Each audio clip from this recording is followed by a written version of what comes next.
Olá, seja bem-vindo a mais um estudo da Palavra do Nosso Deus. Eu sou o Gunter Naig, eu sou seminarista na Igreja Presbiteriana da Freguesia do Ó. Caso você tenha acesso a esse vídeo por meio do WhatsApp ou alguma outra mídia social, você também está convidado a conhecer a nossa igreja. Temos uma página no Instagram, no Facebook e também um canal no YouTube, onde colocamos estudos e sermões. Você está convidado a nos conhecer um pouco mais por meio desses canais e também, quando toda essa situação passar, presencialmente lá na Freguesia do Ó. Hoje daremos início ao estudo do livro de Jonas, um dos profetas menores, um dos pequenos 12. E esse livro é um livro conhecido por muitos de vocês, eu acredito. Se você é cristão, algum momento da sua vida, você já teve contato com esse livro. Já leu esse livro, já ensinou crianças sobre esse livro, já ouviu a história desse livro, sermões e estudos. Talvez possa parecer que é uma mensagem talvez irrelevante. Já está um pouco batido, já ouvimos bastante. Mas eu acredito que o livro de Jonas é um dos livros mais interessantes de todo o Antigo Testamento. Eu, particularmente, gosto muito do livro de Jonas. E hoje nós daremos início ao estudo desse profeta, tão pequenininho, apenas 4 capítulos, mas que tem grandes lições para nos ensinar sobre quem Deus é, quem nós somos e qual é a nossa missão. Hoje nós iremos estudar o capítulo 1, do versículo 1 até o versículo 16, que é o primeiro episódio da nossa história. Então, se você tem a sua Bíblia por perto e queira abrir para acompanhar, esse é o momento de procurar lá. Jonas 1, do 1 ao 16. Mas caso você não queira fazer isso, eu irei colocar o texto aqui na tela e iremos acompanhar passo a passo. Como que funciona o nosso estudo aqui? Não é minha intenção fazer um estudo exaustivo de cada vírgula e cada pedacinho do texto, seria impossível, afinal de contas a Bíblia não se limita a... É muito mais que nós podemos explicar, faltam até palavras para isso. Mas a Bíblia é muito mais profunda, muito mais rica do que qualquer homem consegue explicar. Então, meu objetivo hoje é fazer um breve estudo, apontar lições importantes, alguns fatos curiosos sobre o texto que nos auxiliam a compreender ainda mais a sua mensagem. E como que eu faço isso? Eu irei colocar o texto aqui na tela e nós iremos acompanhar e ler juntos o texto até o final. No final, algumas aplicações rápidas e bem práticas para a nossa vida. Vamos começar então o estudo do nosso livro, fazendo uma oração pedindo que Deus nos abençoe no estudo da sua palavra. Vamos orar? Deus bendito, Deus soberano, Deus que criou céus e terra e que nos deu a sua palavra.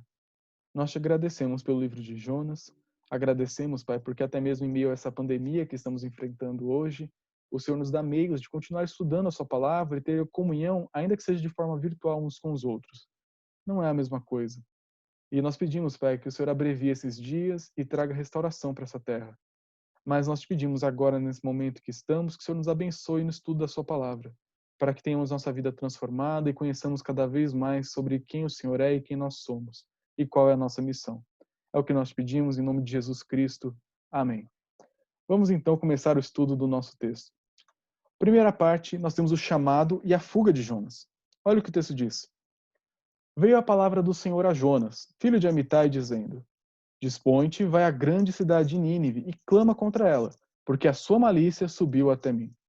Jonas se dispôs, mas para fugir da presença do Senhor, para Tarsis. E tendo descido a Jope, achou um navio que ia para Tarsis. Pagou, pois, a sua passagem e embarcou nele para ir com eles para Tarsis, para longe da presença do Senhor. Aqui nós temos a primeira cena, o grande drama do livro, começando a ser montado. Temos alguns personagens, temos alguns eventos que vão definir todo o restante da história. Para podermos compreender bem o restante, aqui eu vou me deter um pouquinho mais de tempo para explicar quem são os nossos personagens e qual que é o grande problema. Nós temos aqui a história de Jonas, filho de Amitai, um profeta de Deus no reino do norte. Depois que Salomão morreu e na época de seu filho Roboão, o reino se dividiu em norte e sul, o reino do norte foi um reino completamente rebelde contra Deus. Nesse reino surgiu o profeta Elias, o profeta Eliseu, símbolos da fidelidade a Deus, mas também pessoas como Jezabel, Acabe, pessoas que não temiam ao Senhor e ainda mais promoviam idolatria no meio do povo. Nesse reino tão conturbado e tão rebelde contra Deus, Jonas vivia. Esse reino sofria vários ataques de várias nações ao seu redor, a Síria, todos os povos ali ao redor atacavam o reino do norte, o reino do sul, é um período de muitas guerras. E na época de Jonas existia uma certa estabilidade, uma certa prosperidade no período em que ele viveu. Era um período de tranquilidade, porque nenhuma nação estava atacando naquele instante, o povo podia plantar, colher, ter alguma certa de alegria na vida. E nesse período de bonança, Jonas foi chamado para pregar para o povo de Nínive. E quem são os ninivitas? Bem, nós podemos falar muito sobre eles. Mas a história de Nínive começa lá em Gênesis capítulo 10, quando encontramos um dos descendentes de Noé, chamado Nimrod talvez, que era um homem rebelde, um caçador de homens, um escravizador, um homem terrível, que odiava a Deus, talvez o líder da construção da Torre de Babel. Esse homem que foi poderoso, um dos maiores imperadores da época, um grande generais, desenvolvedor de cultura, civilizações com base na tirania e na escravidão, construiu a cidade de Nínive. E a cidade de Nínive, com o passar do tempo no Antigo Testamento, ficou conhecida como parte do Império Assírio. E quem eram os assírios na época de Jonas? Era um povo rebelde contra Deus, obviamente, né? Não temiam ao Senhor, mas era um povo extremamente cruel e sanguinário. O povo da Assíria, o povo de Nínive, era um povo que lutava contra outras nações vizinhas, conquistava cidades, civilizações inteiras, e a sua maneira de dominação era cruel. Quando eles conseguiam invadir a cidade depois de cercos e várias pressões externas, eles cortavam as mãos e os pés de homens e mulheres e jogavam seus corpos em pilhas, sem a língua, para que eles não pudessem nem gritar por socorro, ainda mais morrendo sufocados com o próprio peso da pilha de corpos. Então, eles eram esse tipo de gente. Além disso, eles empalavam as pessoas. Pegavam grandes estacas, postes de madeira com pontas afiadas, introduziam nas pessoas por baixo até sair pela boca, ou rasgando pelo pescoço por onde saísse. Eles não eram muito cuidadosos. Era um povo extremamente cruel, um povo violento, um povo sanguinário que não temia o Senhor. E é esse povo que oprimia a nação de Israel e também causou uma séria ameaça ao Reino do Sul. Não eram amigos, eram inimigos e talvez dos piores inimigos da época. Pessoas completamente odiosas que nenhum judeu gostaria de ter por perto. E esse tipo de pessoa foi para quem Deus mandou Jonas pregar. E Deus disse para Jonas: desponte, se prepara, bota a mochila nas costas, bota a sandália no pé, vai para a grande cidade de Nínive e clama contra ela, porque a sua malícia subiu até mim. Então Jonas ouviu uma mensagem muito simples: vá e pregue. Simples assim, fácil de cumprir. O que Jonas fez? Até o texto é um pouco irônico dizendo, né? Deus fala para ele se dispor, ele se dispôs, mas para fugir da presença do Senhor. Por que Jonas fez isso? Justamente porque ele não queria que os ninivitas tivessem uma oportunidade de arrependimento e mudança. No final do livro, aqui é um spoiler, mas acredito que a maioria de vocês já conhece a história em algum grau, Jonas fala para Deus que ele não queria pregar em Nínive porque sabia que Deus era bom, um Deus misericordioso. Deus deu um prazo para o povo de Nínive se arrepender, que está implícito aqui no restante do livro, dando a entender que o povo podia se arrepender. Então Jonas não queria que o povo tivesse a menor chance de arrependimento. Jonas não queria que o povo nem soubesse quem Deus é, para que morressem e fossem para o inferno. Esse é Jonas, um homem nacionalista, um homem cheio de interesses pessoais, mas também um homem muito parecido com a gente. Quem de nós nunca pensou algo parecido? Quem de nós nunca julgou alguma pessoa por perto como alguém indigno de receber o favor de Deus? Quem de nós, ao ver um terrorista, um estuprador, um pedófilo, algum líder político cruel que existe por aí no mundo, e nunca pensou, tomara que morra e vá para o inferno? A Bíblia não é um livro de conto de fadas e nem um livro onde a gente finge que coisas não acontecem. A Bíblia sabe que nós somos assim. Deus sabe que nós somos assim. Eu sou assim às vezes. Nós precisamos tomar cuidado antes de julgar Jonas, porque muitas vezes nós fazemos o mesmo que ele faz.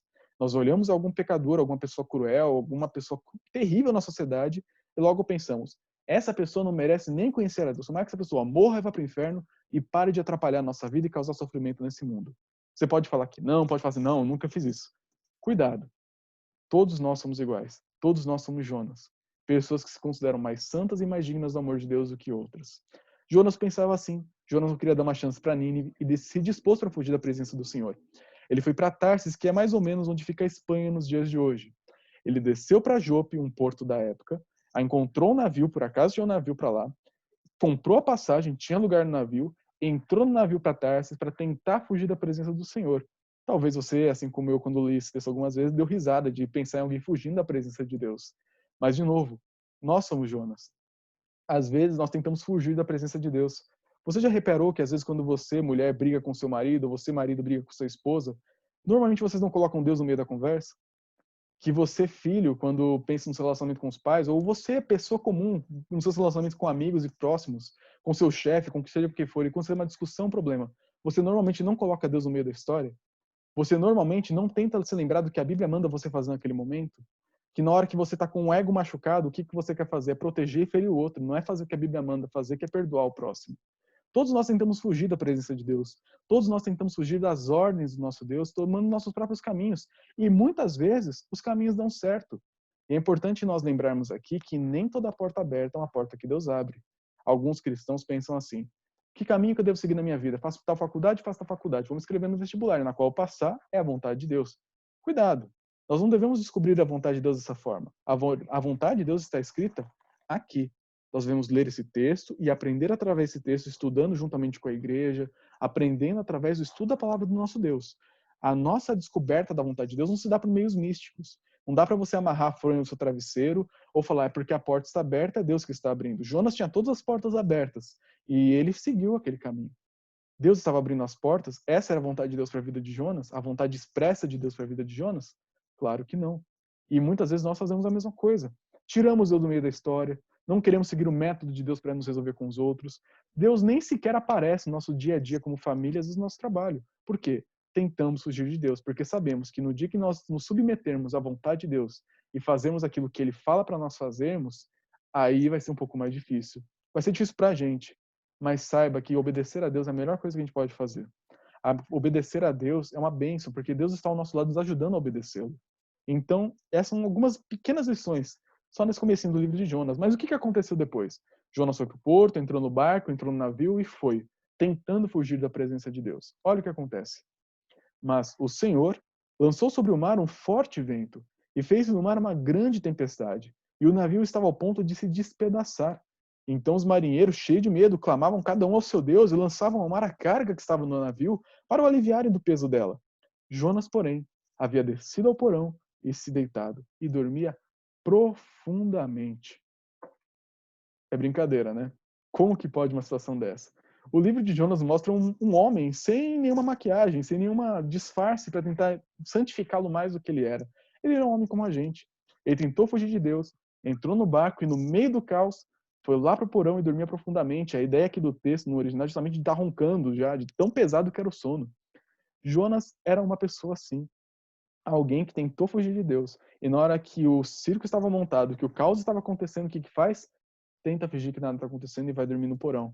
Às vezes a gente faz isso. A gente tenta perceber a vida ao nosso redor e tenta fugir das evidências que Deus tem nos dado, os chamados de Deus para o arrependimento, para a mudança. Mas Deus consegue aquilo que Ele quer. Nós não. O que aconteceu aqui é justamente que o nosso Deus soberano sobre céus e terra lançou uma tempestade para criar todo o acontecimento que vai se desenrolar no restante do capítulo. Um forte mar, ao ponto desses homens do navio, os marinheiros, que eram pagãos, cada um ao seu Deus. Eles não conheciam o Deus de Israel, não sabiam nem quem era, não tinham nenhum interesse nesse Deus de Israel. Cada um orava ao seu Deus, fazia o que podia, clamava, jogava as cargas no mar. E os navios que iam para trás na época, muitas vezes estavam carregando cobre. Então estavam jogando coisas caras no mar justamente para não morrer. Era tanto o desespero deles. Já Jonas não. Queria ficar no fundo do navio, dormindo. Chegou-se a ele o mestre do navio e lhe disse, aquele chacoalhão acordou ele e falou: que se passa contigo? Agarrado no sono? Levanta-te, invoca o teu Deus, e talvez assim esse Deus, se lembre de nós, para não pereçamos. E diziam uns aos outros: vinde, lancemos sortes, para que saibamos por causa de quem nos sobreveio este mal. E lançando sortes, a sorte caiu sobre Jonas. Então lhe disseram: declara-nos agora, por causa de quem nos sobreveio este mal? Que ocupação é a tua? De onde vens? Qual a sua terra? De que o povo é o seu? Aqueles homens eram homens supersticiosos, cada um adorava o seu Deus, talvez Baal, Moloque, saiba-se lá qual Deus eles adoravam. E dentro das suas crendices, eles queriam descobrir quem que era o culpado, porque se algo de errado está acontecendo na cabeça deles, é porque Deus está irado. Nós sabemos pela Escritura que isso é verdade, mas nem sempre. Nem sempre um céu fechado significa que Deus está com raiva do mundo, nem sempre uma chuva forte, uma pandemia significa que Deus está irado com o mundo. Não dá pra gente bater um martelo quanto a isso. Mas aqueles homens entendiam a vida desse jeito. O céu tá preto, tempestade, caos, os deuses estão irados. Temos que aplacar a ira dos deuses. Então chamam Jonas para o conversa para participar daquela sessão de adivinhação. E algo bem interessante é que Deus utiliza até mesmo uma sessão de adivinhação pagã, como aquela, para evidenciar a sua vontade. Eles lançaram sortes e a sorte, por acaso, caiu sobre Jonas. Jonas tentou fugir de Deus, Jonas tentou ir para o navio e dormir. Mas até mesmo num jogo pagão, descobrir de quem que era a culpa de tudo aquilo, ele foi sorteado. E nós sabemos pelo livro de Provérbios que até mesmo no lançar de sortes, Deus já sabe o resultado. O nosso Deus não é um Deus espectador da realidade, ele conduz toda a história para os seus fins determinados. É claro que o resultado da sorte estava com a mão de Deus no meio. Deus queria mostrar para aqueles homens que o culpado realmente era Jonas. Por quê? Deus tem seus propósitos incríveis, que veremos no restante do texto. E aqueles homens, diante daquela grande adivinhação, fazem vários questionamentos para Jonas. Jonas, Qual é a sua ocupação? De onde você vem? Qual é a sua terra? Que povo é o seu? O que que você fez para Deus ficar com tanta raiva da gente assim? Ele respondeu: sou hebreu, temo ao Senhor, o Deus do céu, que fez o mar e a terra. E aqui a gente tem que segurar um pouco para parar de jogar tanta pedra no Jonas. Como disse, Jonas é parecido com a gente. Jonas era um pouco hipócrita, assim como nós somos. Ele temia o Senhor. De verdade, Jonas era um cristão, era um crente, né? Às vezes eu falo cristão no Antigo Testamento, porque sabemos que aqueles que eram salvos no Antigo Testamento eram salvos porque criam na promessa do Messias que viria. Então é só para facilitar a nossa linguagem. Então Jonas era um cristão, era um homem crente, era um homem que temia a Deus, de verdade, não era um hipócrita, um mentiroso, na verdade. Ele era um hipócrita, ele era uma pessoa incoerente, assim como nós somos. Se simplesmente crer em Deus significasse que a nossa vida era perfeita, estava muito fácil. Jonas cria em Deus. Ele cria tanto em Deus que sabia o que Deus podia fazer com Nínive, por isso ele decidiu fugir. Justifica? Não, mas explica um pouco do que ele pensou. Então ele fala: sou hebreu, temo ao Senhor, o Deus do céu, que fez o mar, onde nós estamos e que esse caos está acontecendo, e a terra. Então os homens ficaram possuídos de grande temor e lhe disseram: que é isso que fizeste? Pois sabiam os homens que ele fugia da presença do Senhor, porque ele o havia declarado. Disseram-lhe: que te faremos para que o mar se nos acalme? Porque o mar se ia tornando cada vez mais tempestuoso. Respondeu-lhe: tomai-me e lançai-me ao mar, e o mar se aquietará, porque eu sei que por minha causa vos sobreveio essa grande tempestade. O que nós temos aqui é Deus trabalhando através dessa situação tão estranha, uma pregação forçada.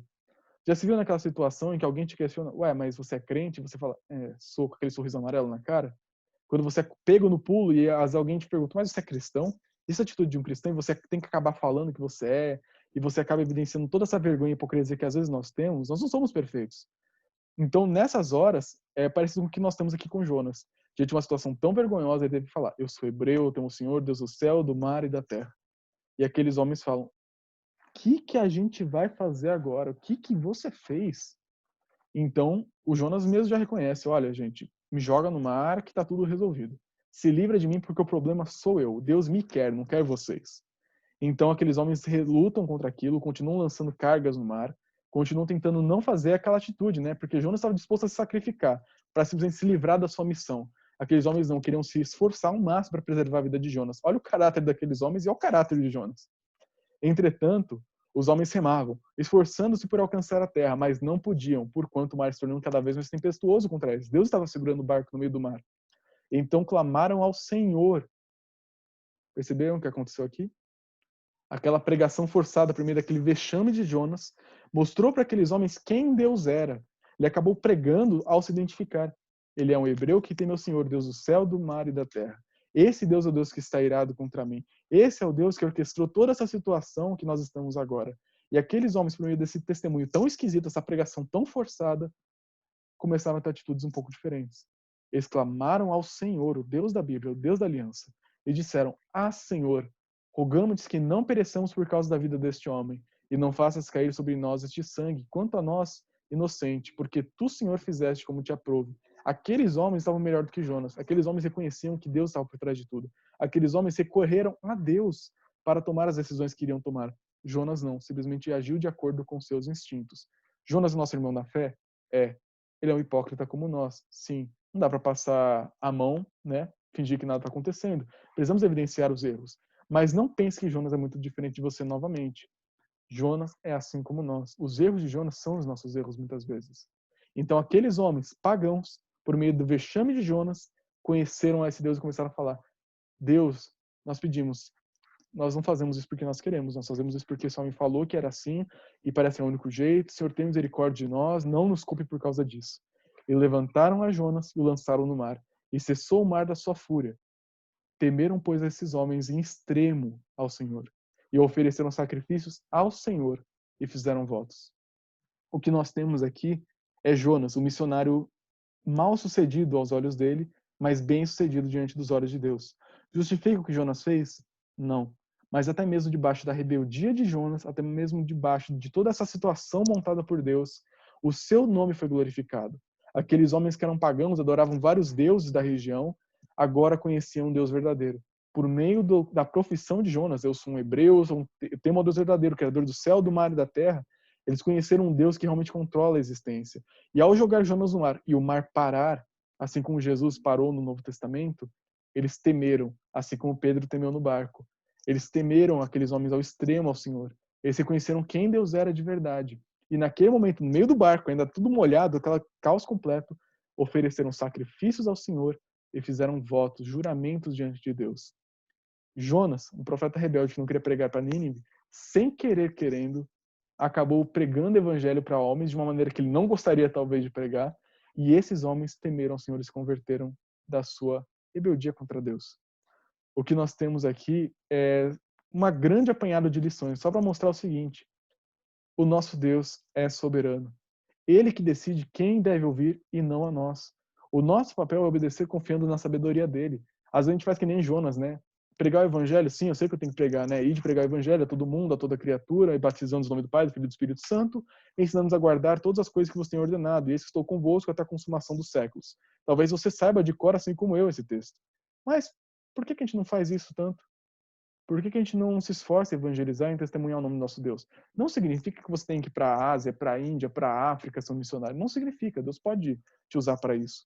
Mas todos nós devemos nos esforçar no nosso dia a dia, na nossa casa, no nosso trabalho, no nosso convívio, na nossa família, em testemunhar quem Deus é. Porque se você falar que não vai testemunhar, que você vai ficar de bico fechado, em primeiro lugar, pode ser que nem crente você seja, em ser tão rebelde assim a Deus. Mas pode ser que você seja um crente hipócrita como Jonas, assim como eu sou às vezes. E nesse momento, Deus pode usar até mesmo vexames seus para pregar o seu nome. E aí fica a opção para você. Você prefere obedecer a Deus e fazer do jeito certo, ou esperar Deus expor a sua vergonha diante dos outros para fazer o nome dele conhecido? Deus vai ser conhecido por toda a terra. Deus vai ter o seu nome divulgado a todas as nações do mundo, então virá o fim. O nosso Deus não vai ser frustrado em seus planos porque eu e você queremos falar não para ele. Deus vai fazer aquilo que ele planejou, vai alcançar seus objetivos, independente da gente. O que cabe a nós é o seguinte: você quer seguir o plano dele ou você quer ser usado no plano dele na marra? Nosso Deus não vai te pedir permissão, ele vai te usar do jeito que ele quer. A diferença que temos em mãos agora é escolher entre obedecer ou ser usado, até mesmo de maneira que nós não queremos pelo nosso Deus. Ele tem total direito de fazer isso. Não é abuso de autoridade, não é ferir o livre-arbítrio, ou seja lá o que essa expressão quer expressar. Não é isso. Nosso Deus é soberano. Ele te fez, ele me fez. Ele fez o mundo e tudo que existe. Ele tem total direito de falar o que nós devemos fazer ou não. E ele traçou um plano para toda a história, toda a eternidade. Esse plano vai se concretizar do jeito que ele quer. Seja você parte desse plano de maneira agradável, de maneira submissa e ativa, ou de maneira rebelde. Ele vai concluir o seu plano. Em segundo lugar, nós temos que lembrar também que a nossa rebeldia não frustra o nosso Deus. E nem coloca ele em apuros, né? Mas ele bota a gente em apuros. Isso é parte do que eu já disse agora há pouco, mas também nos mostra sobre o plano de Deus na história. O nosso Deus jamais foi frustrado. Quando nós pensamos em Adão e Eva, quando nós pensamos em Caim e Abel, quando nós pensamos em Abraão e Agar, quando nós pensamos nos grandes erros de grandes personagens da Escritura, nós podemos pensar, Deus tinha planejado tanta coisa boa e agora veio o homem e estragou tudo que Deus tinha planejado. Os planos de Deus foram frustrados. Deus tinha planejado tanta coisa boa para sua vida, mas escolheu tanta coisa errada e agora tudo vai dar errado na sua vida. Claro, existem causas e consequências que Deus mesmo determinou, mas a história do mundo nunca foi um susto para Deus. Deus não foi pego de surpresa no Éden, Deus não foi pego de surpresa antes do dilúvio, Deus não foi pego de surpresa na cruz.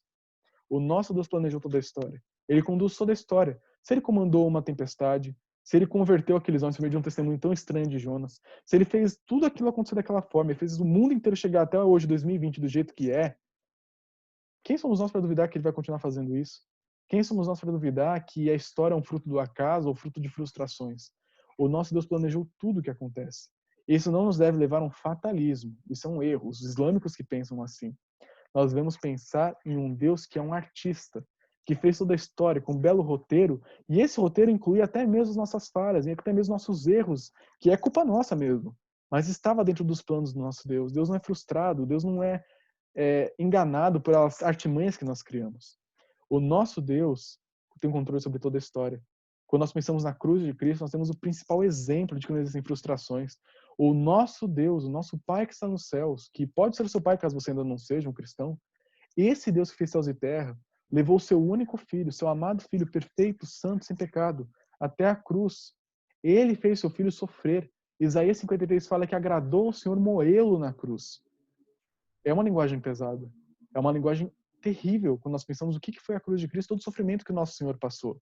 Mas até mesmo o momento mais horrível da história da humanidade foi a cruz de Cristo, o momento que a ira de Deus foi derramada sobre o Cordeiro de Deus sem pecado, que tira o pecado do mundo. Até mesmo naquele pior momento da história, na nossa perspectiva de horror e de assombro, até mesmo o momento mais assombroso da história, Deus estava no controle. O nosso Deus sempre está no controle. Ele nunca deixará de estar. E sabendo de tudo isso, que o nosso Deus tem todo o poder, todo o controle sobre a história e vai nos usar, querendo ou não, ficam duas perguntas para nós. Em primeiro lugar, você confia nesse Deus? Se você teve acesso a esse vídeo, talvez nunca tenha ouvido essa história de Jonas. Talvez você tenha até ouvido, mas nunca entendido. Você confia nesse Deus de Jonas? O Deus que é exposto nas Escrituras? Um Deus poderoso, que tem controle sobre tudo? Você confia nesse Deus ao ponto de deixar a sua vida nas mãos dele? Entregar seus planos e sonhos nas mãos dele? E deixar que ele conduza a sua vida e que você conheça os planos dele através da palavra dele? Não adianta falar, eu entrego minha vida nas mãos do Senhor, se nós não queremos conhecer quais são os planos do Senhor. Precisamos ler a Escritura, precisamos estudar a Bíblia, precisamos participar da comunidade, da igreja, para sermos alimentados e trabalhados. Você confia nesse Deus? Você conhece esse Deus ao ponto de conseguir deixar a sua vida nas mãos dele para todo sempre? Nós precisamos reconhecer isso e nos questionar sobre isso. Porque é a pergunta talvez mais importante que você possa se fazer hoje. Você confia nesse Deus? E em segundo lugar, se você confia, como que você reage a essa resposta? Se você não confia, como que você vai ficar a partir de agora diante de um Deus revelado aqui na Escritura, como vimos em Jonas? Se você confia, como que você tem reagido? Você tem reagido em obediência, em submissão, diferente de Jonas, às vezes agindo como ele, mas tentando lutar para ter uma vida parecida com a vida de Jesus Cristo, uma vida de obediência? Ou será que você sabe disso tudo, fala que confia, mas não está nem aí? Mal lê a Bíblia, mal vai à igreja, mal se importa em conhecer mais esse Deus. Se essa é a sua resposta, tome cuidado. Você pode não ser apenas um hipócrita, pode ser um mentiroso que está se enganando. Se nós conhecemos a Deus, devemos agir de acordo com os mandamentos de Deus. Jesus mesmo disse: aquele que tem os mandamentos e os guarda, esse é o que me ama. E aquele que me ama será amado por meu Pai. E eu também o amarei e me manifestarei a ele. Nós não podemos falar que amamos ao nosso Deus, que tememos a Deus, que confiamos nesse Deus, se nós agimos de maneira contrária. A nossa vida deve ser íntegra. Então, se você confia nesse Deus, reaja em concordância a essa fé. Tenha atitudes que sejam correspondentes àquilo que você professa com a sua boca. Mas se você confia nesse Deus e tem agido de maneira rebelde, chegou a hora de revisar a sua vida. Peça perdão a Deus hoje mesmo. Reconheça as suas falhas. E não fique afogado na tristeza que isso deve gerar em seu coração, mas também seja repleto da alegria. Saber que até mesmo no evento mais terrível da história, que é a cruz de Cristo, há perdão para pessoas como você, eu e Jonas. Se você tem sido rebelde contra Deus, peça perdão hoje, mas também seja tomado pela alegria de saber que na cruz de Cristo temos perdão para todos os pecados. Jonas teve perdão dos seus pecados na cruz de Cristo. Eu tive perdão dos meus pecados na cruz de Cristo, Abraão, Adão, Eva e tantos outros homens e mulheres na história. Então, se você fala que crê nesse Deus, mas você não age de acordo com a vontade desse Deus, assim como Jonas, eu e muitos outros, peça perdão hoje, mas também não fique afogado na tristeza. Se relembre do grande perdão que há na cruz de Cristo, do grande amor e da grande esperança que há para pessoas como eu, você e Jonas. Espero que essa mensagem tenha sido abençoadora para a sua vida. Caso você tenha meu contato, ficou alguma dúvida sobre o texto, alguma curiosidade, alguma coisa que queira me perguntar, fique à vontade, estou à disposição para ajudar no que eu puder. Forte abraço, fique com Deus e que o Senhor te abençoe no aprendizado da sua palavra e na submissão à sua vontade soberana. Até mais.